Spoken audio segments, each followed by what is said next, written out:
quieto. Eu queria saber o que esses Faria Limer que gostam de números estão achando dessa tag, dessa convocação da manifestação hoje sem bot, já que eles acham que o Bolsonaro é tão popular. Ora, me parece que o povo não tá tão mito, não. Aliás, os buzinaços na rua mostram que não tem povo na festa do Bolsonaro. Esses eventos que ele fica organizando ao redor do Brasil, essas viagens, já foi demonstrado várias vezes que ele faz entrega de cesta básica em eventos organizados com pastores de igreja ligados a ele. Então quer dizer que o cara vai lá no evento, inclusive tem casos de donas de casa que reclamaram: eu não recebi minha cesta básica. Eu sempre fico um pouco chocado quando eu vejo esses eventos do Bolsonaro com mulheres gritando, porque a gente sabe que a militância do Bolsonaro, sim, feminina, não chega sequer a 10%. E esses eventos são, em geral, tomados de mulheres. Que estranho, né? Total. Tanto é, bom você lembrar, quando ele fazia os eventos orgânicos, lá atrás, era só macho, era só homem. Todo mundo falava, inclusive, isso era até motivo de piada. Era Bolsonaro ao redor do... como é que é? Os machos ao redor do Bolsonaro. Era só cara, era só homem. E eram eventos... Ele fazia, antigamente, eventos... Mas veja bem, orgânicos, porém organizados. Não é que... Isso também é um mito que circulou aí na cabeça de muita gente. Não é que ele chegava no aeroporto, chegava em algum lugar e, de repente, as massas ensandecidas, como se ele fosse o Ayatollah Khomeini, saíam das suas casas e iam ver o...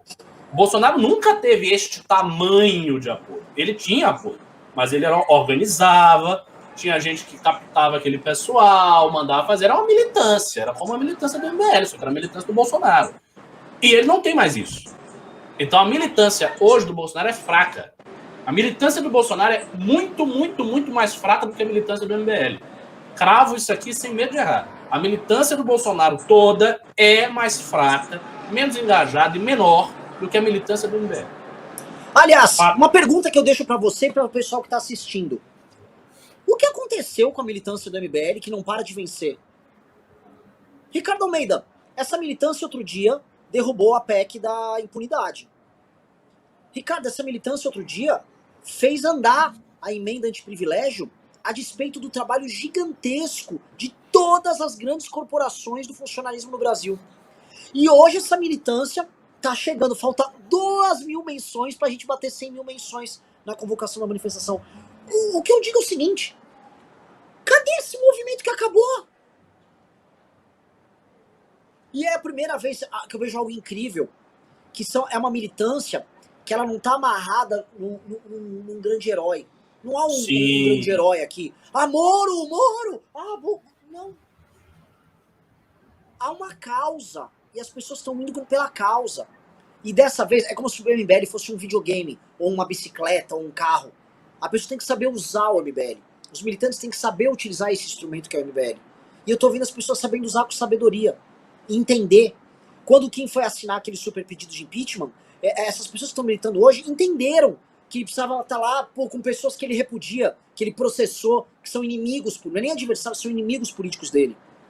Entenderam, tiveram a maturidade de entender que ele não estava lá para fazer demonstração pública de virtude, e sim ser prático para levar à frente o impeachment do Bolsonaro. As pessoas parecem que houve um amadurecimento, e esse novo momento, essa nova militância, é muito diferente da militância anterior. O que você acha disso, Ricardo? Eu acho que isso se deveu a um fator principal, que foi o seguinte: a grande decepção com os ídolos. Isso é uma coisa muito forte que aconteceu no Brasil. Mesmo o Lula, que tem voto, tal, tem gente...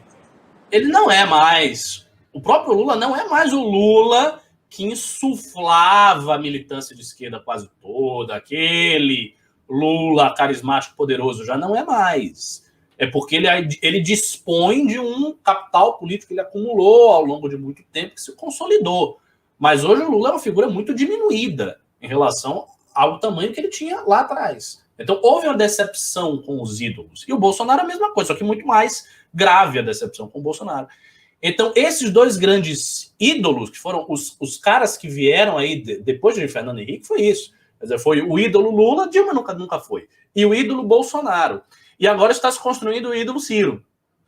E veja, os dois primeiros, eles padeceram de um processo de decepção profunda, de um processo de desilusão. O Ciro ainda não. Eu acho que o Ciro está numa fase ascensional de construção da sua imagem pessoal.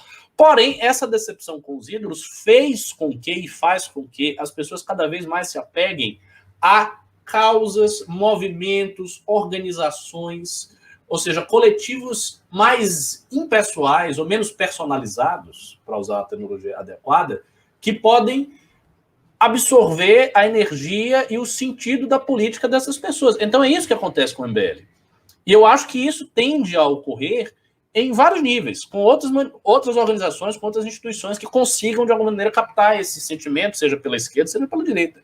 Então é isso. Há um certo cansaço desse personalismo que não está dando certo, né? É um personalismo que não está dando certo. É um personalismo, veja, muito arraigado na cultura política brasileira, no ethos do povo brasileiro, mas que não está dando certo.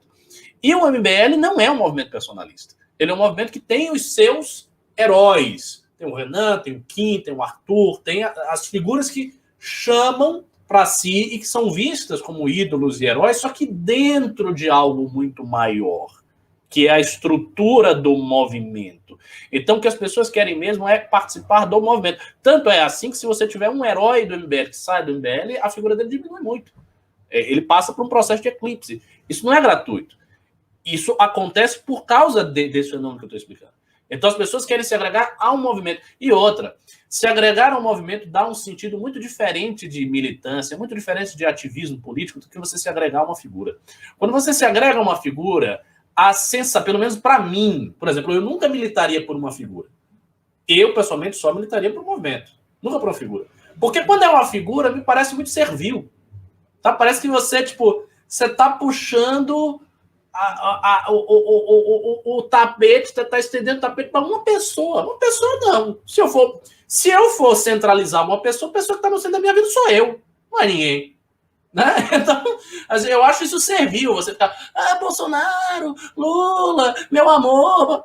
Ele é só uma pessoa, ele não é um negócio que transcende. Agora, quando você milita por um movimento, não, você está militando por uma construção coletiva, por uma coisa que é maior do que você sabe que pode perdurar, inclusive, para além das famas e das figuras individuais que aí estão. E isso é muito importante, e que bom que seja assim. E, voltando à parte inicial que você falou, por que a militância está... Particularmente, aí eu vou puxar a brasa para mim, eu acho que isso se deveu ao organismo da academia. A academia, junto com a militância antiga e com a coordenação, isto está fazendo uma transformação. Agora, você